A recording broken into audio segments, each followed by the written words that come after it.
Olá, seja bem-vindo a mais um módulo do nosso tema sobre plano de marketing. E agora eu quero conversar um pouco mais com você sobre essa ferramenta. Então, o que é o plano de marketing? Bom, um documento escrito, assim como o plano de negócios, assim como o planejamento estratégico e vários outros documentos de planejamento que nós utilizamos para negócios. Então, um documento escrito que resume todas as informações reunidas sobre um mercado e as maneiras pelas quais as organizações planejam e alcançam seus objetivos para satisfazer esse mercado. Então, veja, enquanto o plano de negócios vai se ocupar de vários aspectos internos e externos sobre a empresa, no plano de marketing, o meu objetivo é diferente. Eu estou preocupado realmente com como a minha empresa pode se preparar para atender desejos e necessidades dos consumidores em uma determinada parcela de mercado.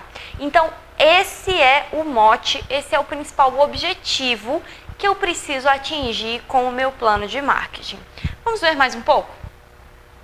Ele vai conter elementos e ações básicas da organização que vão direcionar os esforços financeiros e de tempo para que as metas sejam atingidas. Então, quando eu faço o meu plano de marketing, eu já delimito quais são os objetivos, as metas, os itens que eu quero atingir com a minha organização. Sabendo aonde eu quero chegar em termos de mercado, eu já consigo prever o quanto isso vai me custar em termos financeiros e em termos de esforço. Quantas pessoas precisam estar envolvidas nessa tarefa, que perfil essas pessoas devem ter, se eu vou precisar, de repente, de uma agência de publicidade, se eu vou precisar contratar alguma outra empresa para fazer uma parte do meu processo, enfim. Quando eu tenho as minhas metas de mercado claras e estabelecidas, tudo fica mais fácil. Esse é o princípio por trás do plano de marketing. Bom, quais são as principais etapas que vão compor essa ferramenta? Primeiro de tudo, exame do plano estratégico organizacional. O que eu faço nesse momento? Alinhamento dos objetivos organizacionais com os objetivos de marketing, para que não exista descompasso entre o que a organização almeja e o que o setor de marketing propõe. Ou seja, não pode acontecer do setor de marketing querer X e da empresa querer Y. Não dá. Eu não posso correr o risco de ter um setor de marketing que diga: quero vender 15% a mais do que no ano anterior, se a minha empresa não for capaz de produzir 15% a mais do que produziu no ano anterior. Então, todas as metas de marketing precisam estar alinhadas com as metas organizacionais, senão a empresa começa a funcionar assim, ok? Uma organização pode estar interessada em expandir o seu mercado, o que muitas vezes é combinado com uma política de preços agressivos para estimular a experimentação do produto. E o setor de marketing pode ter como objetivo aumentar a qualidade e o preço do produto para se posicionar no mercado como referência. Ou seja, enquanto a organização quer vender mais e mais e mais, o setor de marketing pode ter em mente posicionar o produto como um produto de luxo, o que significa ocupar um outro nicho de mercado e não necessariamente vender mais em quantidade. Outro exemplo de descompasso, ok? Não subestime esses descompassos, porque eu posso te dizer que eles são responsáveis por muita perda de dinheiro, mas muita perda. É triste, mas nós vemos muitas vezes pequenos negócios, médios negócios e até mesmo grandes negócios que se desequilibram por descompassos dessa natureza. A área financeira tem um objetivo em mente, a área de marketing tem outro, a área de produção tem outro e a gestão como um todo desconhece os objetivos internos de cada área. E aí fica cada um andando para um lado. É uma organização que perde tempo, perde dinheiro, as pessoas começam a se desmotivar, porque é muito ruim trabalhar em uma empresa, em uma área que você está vendo que não está rendendo, que não está indo para frente. Então as pessoas se sentem desmotivadas, isso vai minando a confiança e a capacidade das equipes. Em pouco tempo, essa empresa quebra, ok? Então não subestime isso. Seguindo mais um pouquinho. Segunda etapa de um plano de marketing. A partir do momento em que você tem certeza de que as suas metas de marketing estão de acordo com as metas organizacionais, você pode vir para a segunda etapa. É a hora de fazer uma análise ambiental. É a hora de olhar para fora da janela da sua empresa. É a hora de pensar, bom, agora que eu já sei o que a minha empresa faz e quer fazer, agora que eu já sei qual é o objetivo da minha organização, eu olho para fora para tentar entender no mercado qual é a dinâmica. Afinal, como é que a minha empresa pode se encaixar no mercado lá fora? O que isso significa? Fazer uma análise das forças internas da organização, seus pontos fortes e fracos e as oportunidades e ameaças externas. Provavelmente, esses itens que eu mencionei não são desconhecidos para você. Eu acredito que você já tenha ouvido falar nisso algumas vezes na sua vida. Forças, fraquezas, oportunidades e ameaças.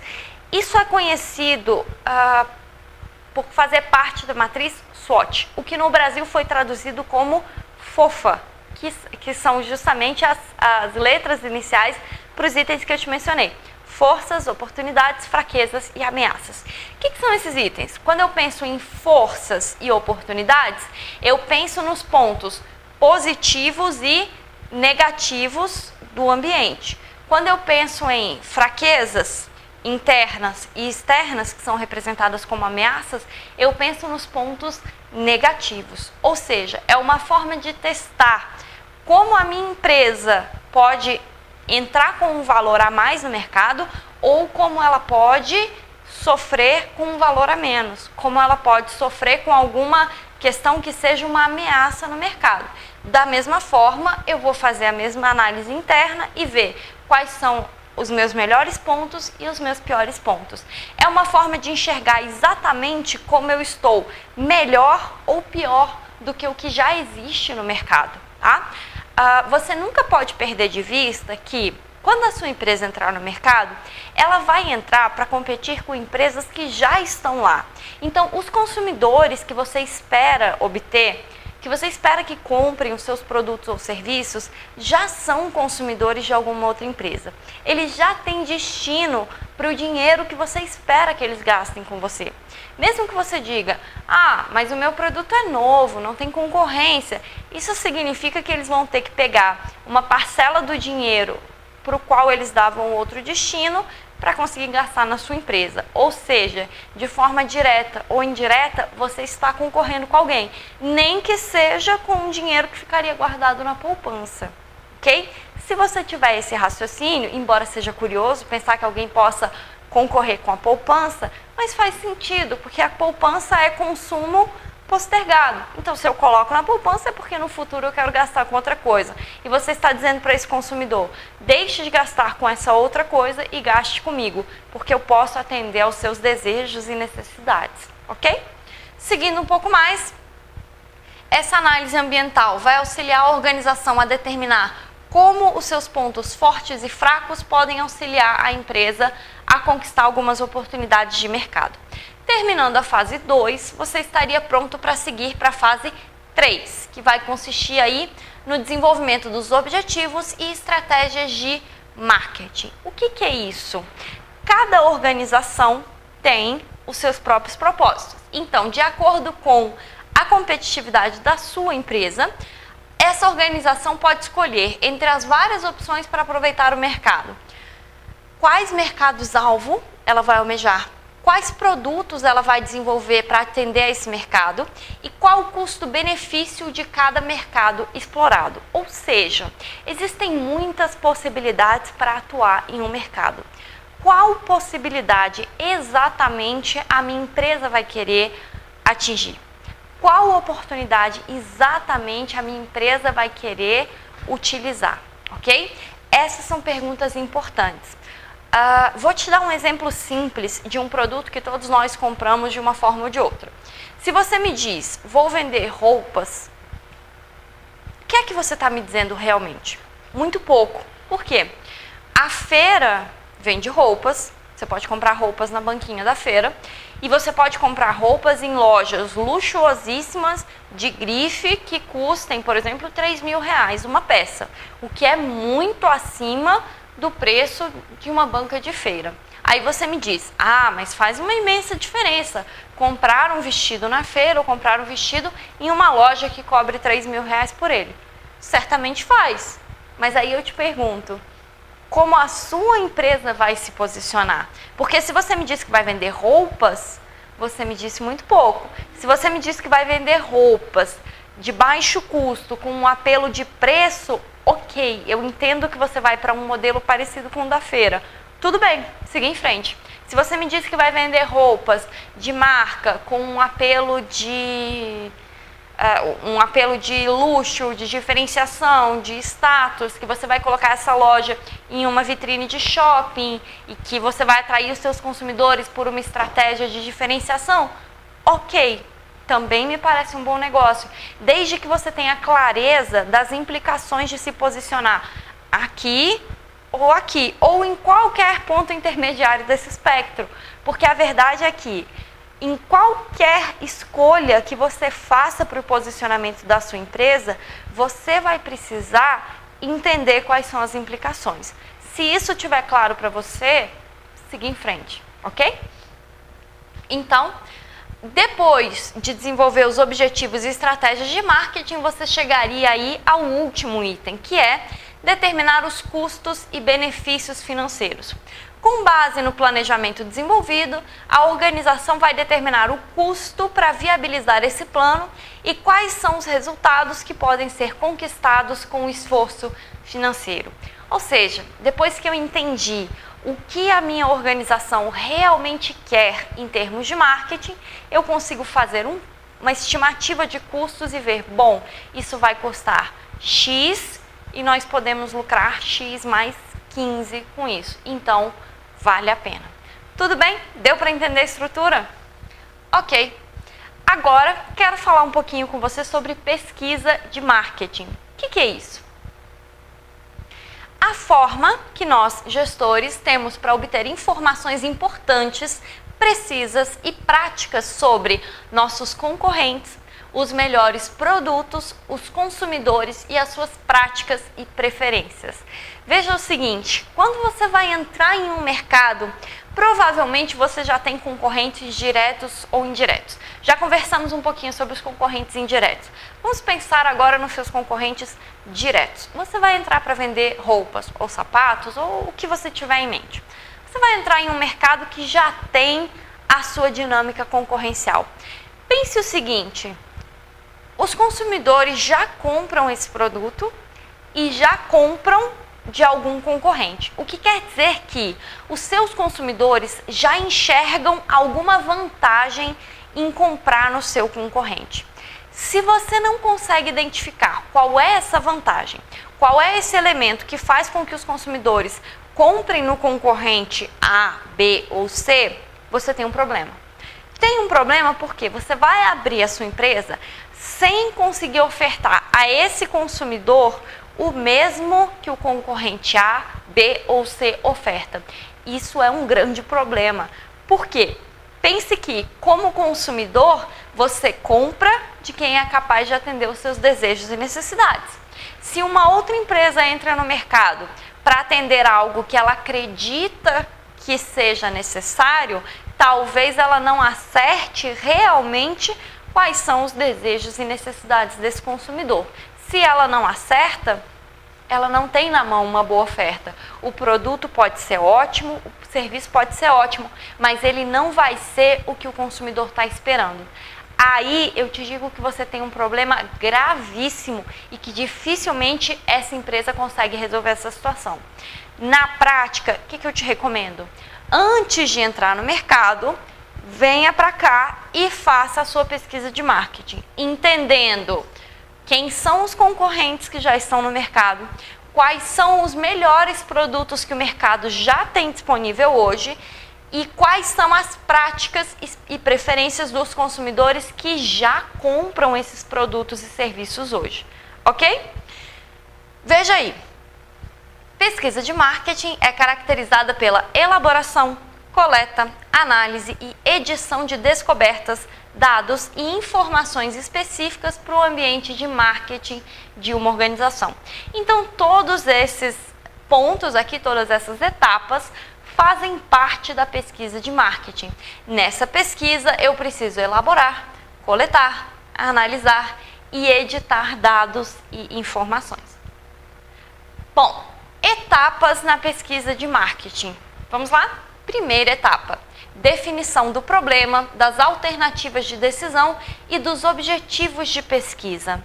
Nessa etapa, questões são levantadas. Quanto mais objetivas forem as perguntas, melhor direcionado será o esforço da pesquisa e assim retornarão resultados interessantes para serem aplicados. Vou te dar um exemplo. Uma confusão na definição do problema pode acarretar soluções imprecisas ou mesmo ineficazes. Exemplo, uma doceira pode se perguntar: devemos oferecer doces dietéticos? É uma boa pergunta, uma pergunta interessante.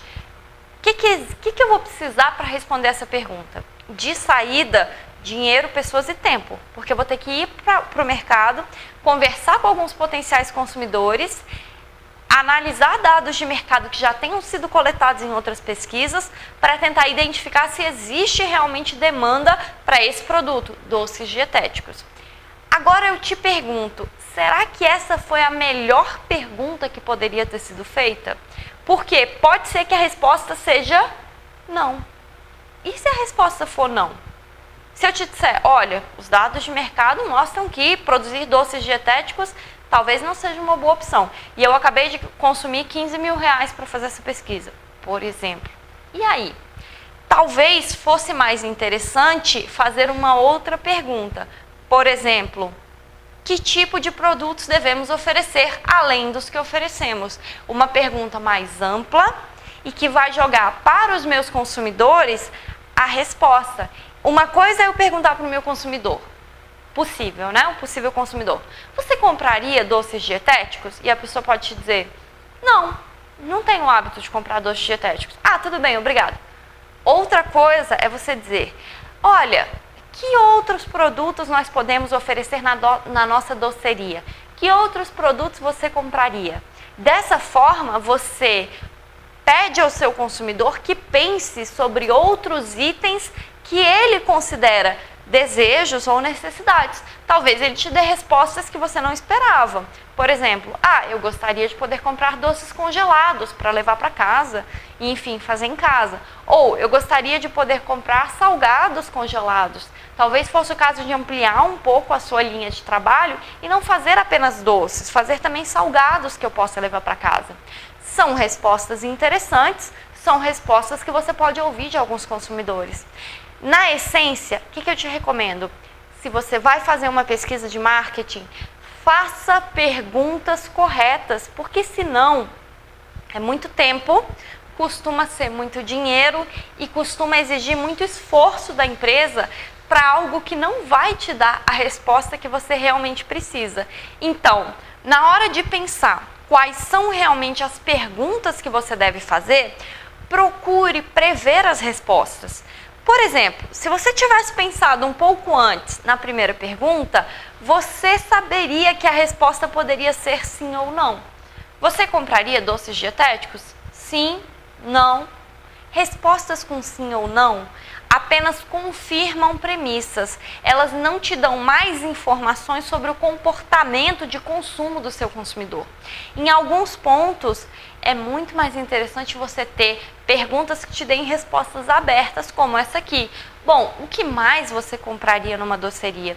Pense um pouco nisso, tente levar um pouco essa dica que eu te dei para a realidade do negócio que você tem em mente e vamos ver se faz sentido para a sua empresa, ok?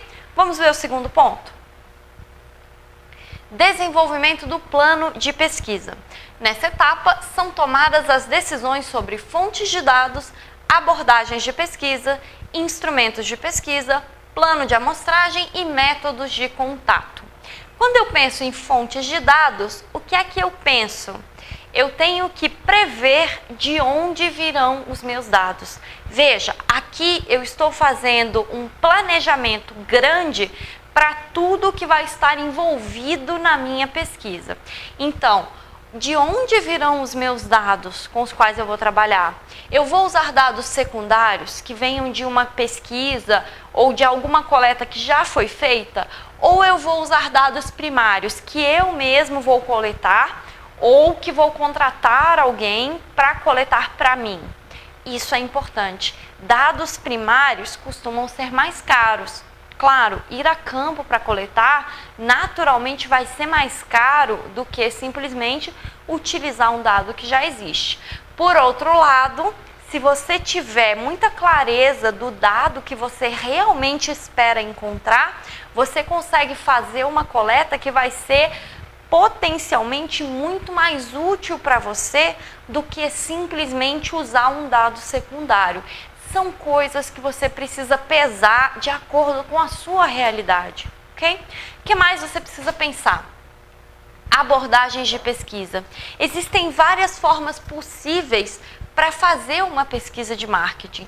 Você pode observar o comportamento dos consumidores.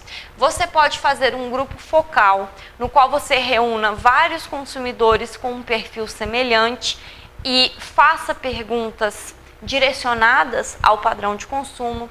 Você pode fazer uma pesquisa experimental, na qual você teste a resposta dos consumidores em relação a um produto ou serviço.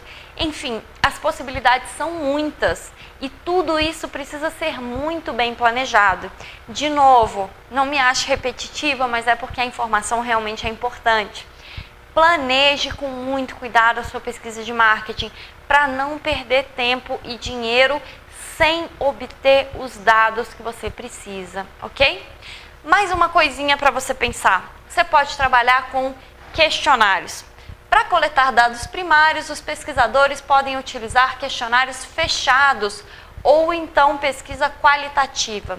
Essa organização menos rígida permite que o pesquisador tenha mais flexibilidade na coleta dos dados. Ou seja, quando o pesquisador faz isso, fica muito mais fácil de obter os dados, ok? Planos de amostragem.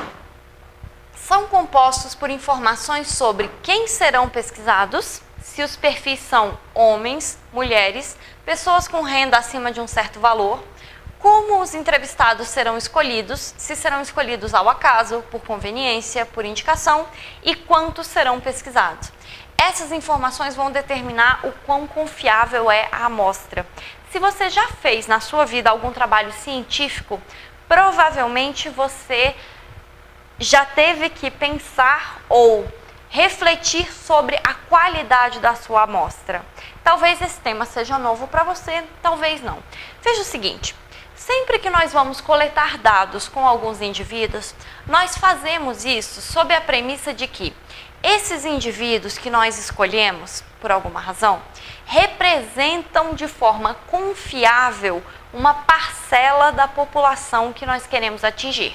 Então, em termos simplificados, nós usamos a parte para representar o todo. Para fazer isso, isso tem que ser feito com muita cautela, porque se você me diz que escolheu 5 consumidores, que eles representam todos os consumidores de Brasília, fica um pouco difícil de acreditar. Por que 5 consumidores? Não seria melhor 6? Não seria melhor 3.000 consumidores? Não seria melhor 200.000 consumidores? Viu? Eu te provoquei com números que são muito discrepantes um do outro. Por que eu fiz isso?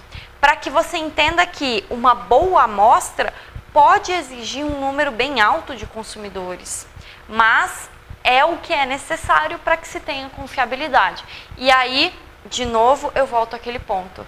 Se você fizer uma pesquisa na qual você não pode confiar nos dados, qual é realmente o uso que você deu para o seu tempo, para o seu dinheiro e para a sua disposição, ok? Então, planeje bem. Na dúvida, se o tema é complicado, se você não tem segurança, consulte um estatístico, consulte alguém que tenha bons conhecimentos de estatística para planejar essa pesquisa com você, ok? Isso evita que você tenha erros depois de ter os dados coletados, que é o pesadelo de todo pesquisador. Então, planos de amostragem e métodos de contato. Pense o seguinte: como serão contatados os respondentes do questionário? Os métodos mais comuns que as pessoas costumam usar são telefone, pessoalmente, entrevista pessoal, entrevista online. Você ficaria surpreso se soubesse como o simples fato de escolher o método correto de contato pode viabilizar ou afundar totalmente uma pesquisa. Em alguns casos, o simples fato de contatar as pessoas pessoalmente faz com que elas tenham muita, eu diria assim, muito pouca boa vontade para lhe atender. Então, o simples fato de escolher o método errado de abordagem pode arruinar a sua pesquisa. Em outros casos, as pessoas não vão ter paciência para responder a sua pesquisa se ela for enviada por e-mail. As taxas de resposta costumam ser baixas. Pode ser mais interessante fazer a pesquisa por telefone. Viu como fazer uma boa pesquisa de marketing exige um planejamento grande de objetivos, propósitos, forma de coleta, indivíduos, quem são os indivíduos que eu devo coletar, como eu devo acessá-los, quantos indivíduos, o que eu vou fazer com esses dados depois que estiverem coletados. Então, são muitos itens aos quais o empreendedor precisa estar atento para não desperdiçar os esforços com uma pesquisa de marketing. Você precisa ter em mente que uma pesquisa de mercado não é algo que você vai fazer todos os dias da sua vida. As empresas não têm recurso e nem fôlego para fazer pesquisas de marketing consecutivas. Então, provavelmente, você vai fazer uma, duas, três durante a vigência da sua empresa. É muito importante que essas pesquisas sejam bem feitas e que elas sejam feitas com grande utilidade. Então, planeje antes. Você está tendo toda a oportunidade de pensar sobre os aspectos mais importantes da sua pesquisa e de prever tudo aquilo que pode eventualmente trazer alguma complicação para a sua pesquisa. Aproveite então o momento em que você ainda está planejando a sua pesquisa de marketing para prever todos esses elementos que podem eventualmente trazer alguma complicação. Evite o esforço sem resultado. Evite gastar o tempo e o dinheiro da sua empresa sem ter realmente um bom planejamento em mãos. Se você tiver dúvida, procure a universidade. Procure uma consultoria. Nós temos consultoria júnior nas universidades brasileiras. Elas podem ajudar com um custo bem reduzido. Se você se dispôs a fazer uma pesquisa de marketing, tenha a certeza de que você fez as melhores escolhas para que você tenha também o melhor resultado, ok? Bom, me despeço de você nesse nosso segundo módulo e te vejo daqui a pouco no terceiro módulo para a gente continuar com os próximos itens da pesquisa de marketing. Até logo!